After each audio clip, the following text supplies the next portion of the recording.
ఒకవైపు మన రాష్ట్ర హైకోర్టు నుండి సుప్రీంకోర్టు వరకు పోలీసుల మీద తీవ్ర ఆగ్రహావేశాలు వ్యక్తం చేస్తూనే ఉంటారు.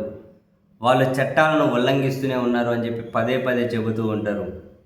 కానీ ఇక్కడ మన పోలీసులు కూడా వాటిని ఎక్కడా ఫాలో అవుతున్నట్లు కనిపించదు. వీళ్ళేమో ఉల్లంఘనలకు పాల్పడుతూ ఉంటారు, వాళ్ళేమో సీరియస్ అవుతూ ఉంటారు. దీనికి ఫుల్ స్టాప్ ఎక్కడో తెలియదు. మరి ఇటువంటి ఎపిసోడ్ల మధ్య వెనక ఉన్నటువంటి లాజికల్ ఏంటో మ్యాజికల్ ఏంటో అర్థం కాదు. తాజాగా సుప్రీంకోర్టు ఒక కేసు విచారణ సందర్భంగా జైపూర్లో ఒక మీడియా సంస్థ తన సంస్థలో పనిచేసి వెళ్ళిపోయిన ఒక ఉద్యోగం మీద ఒక కంప్లైంట్ ఇస్తే ఇమ్మీడియట్గా అక్కడ పోలీసులు కేసు ఫైల్ చేసేసి విచారణ చేసి ఏమో చేశారు. ఆ ఉద్యోగి సుప్రీంకోర్టుకి వెళ్తే ఆ పిటిషన్ని విచారించుకుంటూ తాజాగా తీర్పు చెప్పినటువంటి సుప్రీంకోర్టు అసలు ఏంటి ఇదంతా క్లియర్ కట్గా ఉంది కదా. బిఎన్ఎస్ 173/3 ఏం చెబుతుంది? 7 ఏళ్ల లోపు శిక్ష పడే కనుక కేసులుంటే వాటిని మీద ఎఫ్ఐఆర్ ఫైల్ చేసే కంటే ముందు 14 రోజుల పాటు ప్రాథమిక విచారణ జరపాలి. ప్రాథమిక విచారణలో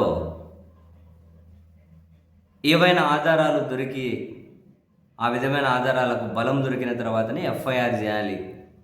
అసలు యాంత్రికంగా మిషనరీగా ఎఫ్ఐఆర్లు ఫైల్ చేయడం తప్పు. కానీ పోలీసులు ఇవి పదే పదే ఉల్లంఘిస్తూ ఉన్నారు.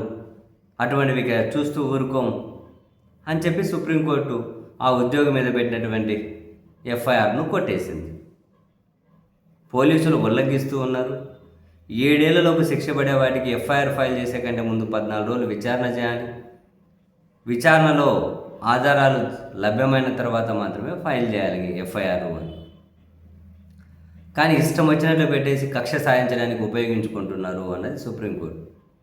ఇటువంటి ఎఫ్ఐఆర్లను హైకోర్టు తనకున్న విశేష అధికారంతో కొట్టి పక్కన పడేయచ్చు అని చెప్పి సుప్రీంకోర్టు ఆ ఉద్యోగం మీద పెట్టిన ఎఫ్ఐఆర్ను కొట్టేసింది. అసలు ఇటువంటివన్నీ ఎంకరేజ్ చేసుకుంటూ పోతే న్యాయ ప్రక్రియ ఏమైపోతుంది? మన ఆంధ్రప్రదేశ్లో చూడండి, యథేచ్ఛగా నువ్వు ఏ ముక్కు మొహమ్మడి తెలియనోడు ఏమన్నా కంప్లైంట్ చేస్తే చాలు కేసులు పెట్టేస్తారు.